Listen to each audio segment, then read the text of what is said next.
And then mini jumping jacks. Mini jumping jacks. Jump, jump. All right, back to the arms and legs again, like how we started. You guys are doing great.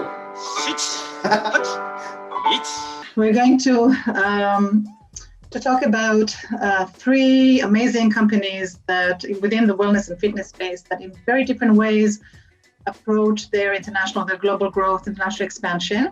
Which is often another challenge is understanding those nuances around the market. Mm-hmm. So ensuring that you've done the research onto the target markets that you want to go into so that you're not caught late in the game when you're coming to launch a new feature or a new product there. Different seasons in times of year and different goes also hand in hand with food and recipes. So I think that's definitely a big consideration.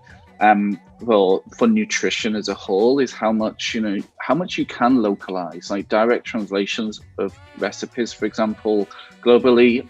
I don't think that works. I think, it's something where you have to treat food and nutrition more as content. Before you enter a new market, do a due diligence of user research, market research, user research within the context of the market, the regional cultural factors, and then the market research in terms of the cross-functional, whether it's regulatory compliances, payments, right, all the different product optimizations you need to do and so on, and then enter, and then decide. And so that there's no global product strategy, right? There's a local product strategy on a global scale. The metric we're really looking at internationally is retention and engagement. We're very outcome oriented, and what we've seen is users who continue to engage with the product wind up seeing the best outcomes in terms of weight loss and sustainable weight loss. So it was more important to release a quality product, even if it was later to the market, that ASICS as a company could be proud of, than to release something fast ahead of the competitors.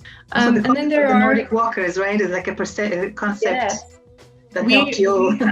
Yeah, that's one example of GeoFit. We added Nordic walking as a tracking option in Runkeeper for our Swedish users, and that's huge.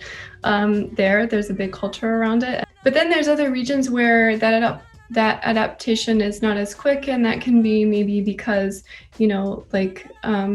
others have mentioned, we weren't getting the localization piece right, or we weren't getting the GeoFit right. So a lot of testing, a lot of consumer insights, and tweaking to make sure that we were successful in those markets. It's really understanding what do the consumers care about, right? Because the value props is really needs to have an immediate response to what they truly care about.